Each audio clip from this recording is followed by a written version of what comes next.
My fiancé confessed to cheating an hour before our wedding, claiming my ex exposed me, but the photo he showed me wasn't even my ex.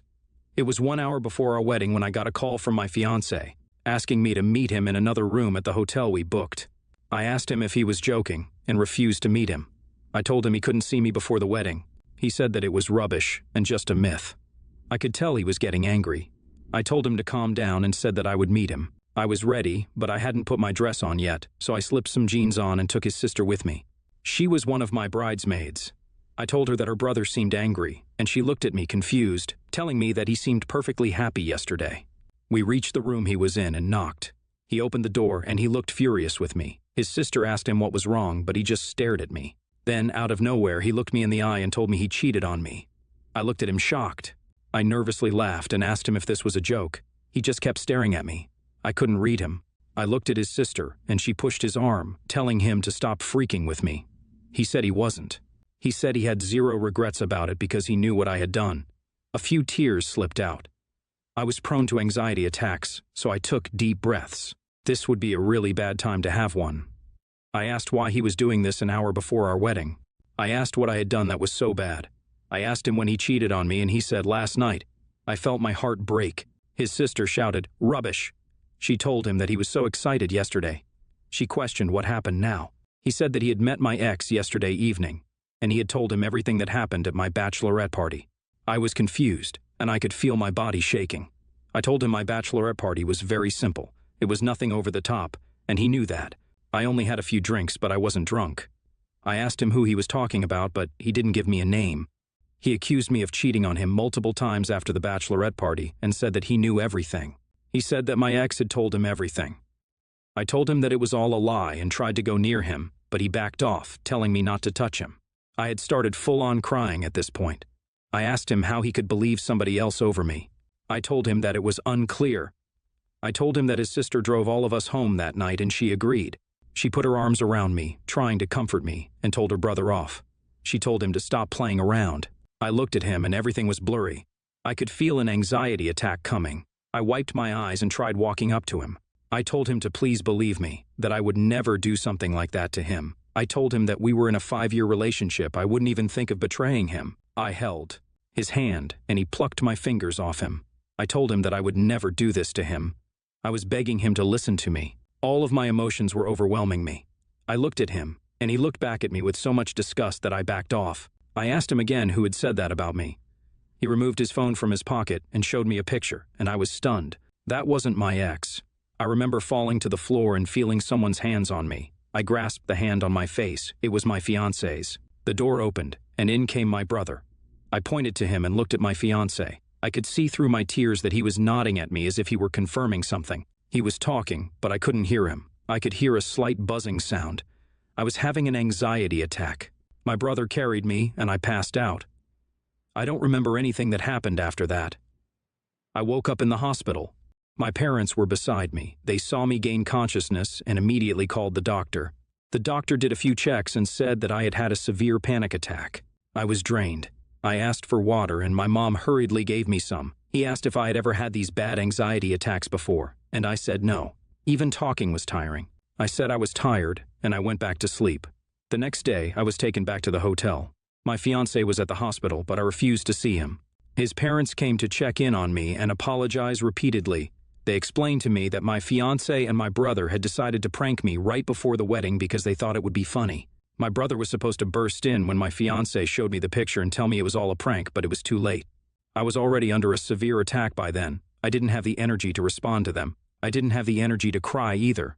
My mom told me that my fiancé was outside the door at the hospital, crying his eyes out and mumbling apologies. The wedding was obviously canceled. The guests were informed that I was at the hospital. My parents and his parents were sorting everything out.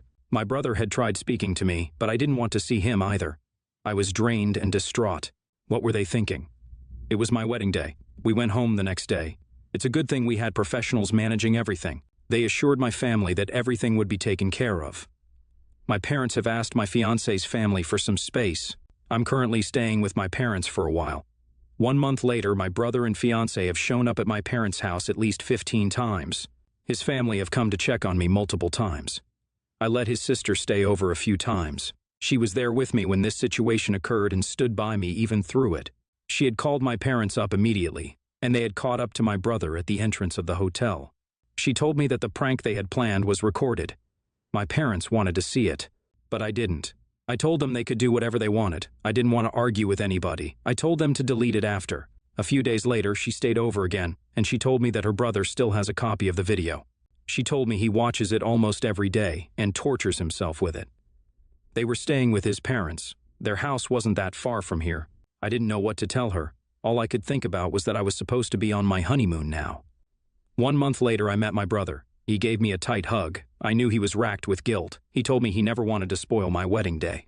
I didn't say much to him. He told me he never knew that my anxiety attacks could get that bad. He told me that he hadn't even thought about it. I just nodded my head. I didn't want to blame him, but I did. I blamed them both. That week itself, I met my fiancé. I don't know what he was. His expression was so torn when he saw me. When I saw him, the look of disgust that he gave me kept flashing in my head. The anxiety attack may have faded, but it was still messing with my head. He tried to hug me, but I didn't let him. He pretty much said the same things my brother did. He said he regretted even thinking about pranking me. He never wanted to hurt me. I didn't say much. I did give him the ring back. That tore him up, and he started bawling. I was crying too. He begged me for another chance, but I just shook my head and told him no. 1 week later, I'm in therapy now. What happened had a huge effect on him and me. We're both in therapy. He had been trying to convince me to take couples therapy. I thought about it. My parents also said that it would be good for me. I agreed to it. I also decided to try therapy with my brother because there are clearly hurt feelings there, and I'm unable to say what I feel. 5 months later, therapy has been working. My brother and I took a little trip with our family a week ago. I feel happier now. Couples therapy has been working too. It made me realize that I still loved him and that we had to move past this together. I've decided to give him another chance. I'm not taking back the ring though. I'm not ready to just yet, and he understands that. I can tell he has been paying a lot of attention to how I feel constantly. He doesn't want to overwhelm me. We are still working on it. This whole situation just seems so messed up. Why would they do that an hour before the wedding? On that day, the bride would already be nervous and stressed out. I think all of these factors played into her having such a bad anxiety attack. I'm glad all of them are doing okay. I feel bad for the bride. But the groom took a hard hit from it too. He didn't mean to hurt her. I don't think anyone is the a-hole here. It was a bad prank at the wrong time. So, I, 26 female, gave birth to my daughter last February. So far it's been a wonderful experience, especially the birth and pregnancy. However, I had one somewhat bad experience early on that I forgot about until now. For my first appointment, I didn't know that instead of over-the-belly ultrasounds, they do vaginal ultrasounds. The technician came in, and right away she seemed cold and upset. It wasn't anything egregious, and I figured she was just having a bad day or wasn't a very friendly person. She started doing the exam, and I was immediately super uncomfortable. I have a minor case of vaginismus that I've recovered from, but sometimes I can get triggered back into it. I started hurting, so I told her to stop. She didn't, and pushed it in further, at which point I clamped my legs shut. She then turned to my boyfriend and told him to tell me to relax because she couldn't do the exam like this. My boyfriend was able to get me to relax and hold my hand so I could focus on the joy of seeing our baby for the first time.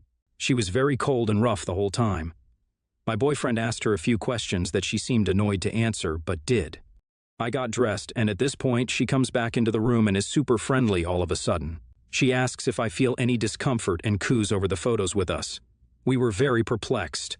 We brought up a few ideas but came up short, and I chose not to report because I never saw her again, and I couldn't come up with a reason why she acted like that. One of my friends has a little sister who's 17. She found out she is pregnant a few weeks ago. It was not a planned situation, but she and her boyfriend are choosing to keep the baby, and I've supported them along with her sister. She had her intake appointment this Wednesday and came back from it very upset. She told us how her ultrasound technician was super rude and seemed to be purposely rough and mean to her. After she got her packet and left the room, she heard her talking to another nurse. She didn't hear the whole thing but definitely heard young floozies. She didn't know what that word meant, but when she got back to her car, she Googled it and cried. I asked her to describe the technician, and of course, it was the same woman. At this point, I realized what had happened. Everyone from my family to strangers say I look super young for my age. She must have thought I was a teen, but when she left the room, she looked at my chart and saw I was 25.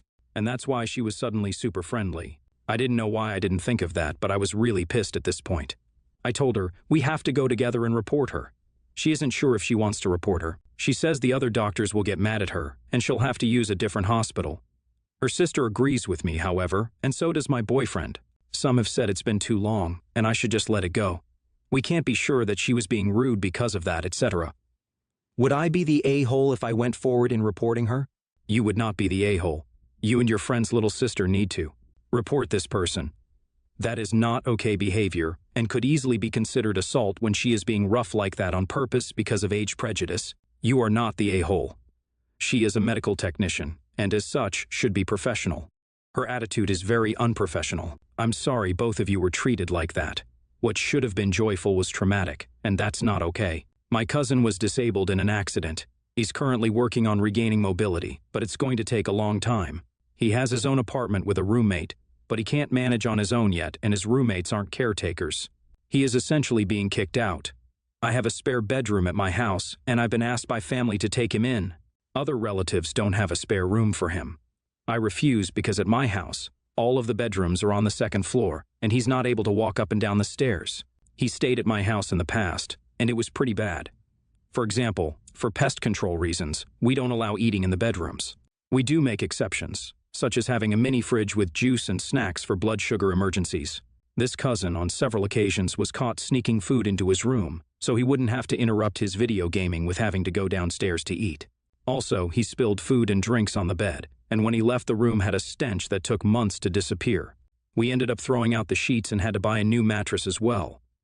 After he left, we also found roaches in his room and had to have pest control come multiple times for treatment. So, due to past history, we're not thrilled with the request to house him until he's better. We are refusing for safety reasons. There's no way he's going to be moving up and down the stairs, and I'm not going to be his caretaker because I have a toddler, I'm pregnant, and I'm working. I have no energy left to deal with his unclear. In fact, the room that they want him to stay in is the room that I've been turning into the nursery for the new baby. I'm being called an a-hole because he's family and needs help due to the accident. But I don't want to be a caretaker for a man-child with unclear hygiene who didn't follow house rules in the past. I feel bad for him because he has completely lost his independence and is broken down crying every time he talks about how hard he's trying. We know it'll take months, possibly years, to fully recover if even possible. But I don't want to deal with this. Am I the a-hole? I had a chat with my cousin. It seems like there's a lot of assumptions and miscommunication going on. He is insisting that he can live independently and doesn't want to go to any relative's house. He's been in a vulnerable state, and he doesn't want to be viewed as a burden, and more importantly, doesn't want to be seen honestly. He needs a heavy dose of therapy.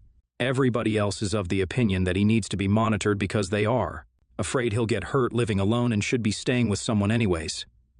He has already talked to his apartment and was told there's a ground floor studio opening up in late January, so he can transfer his lease to there.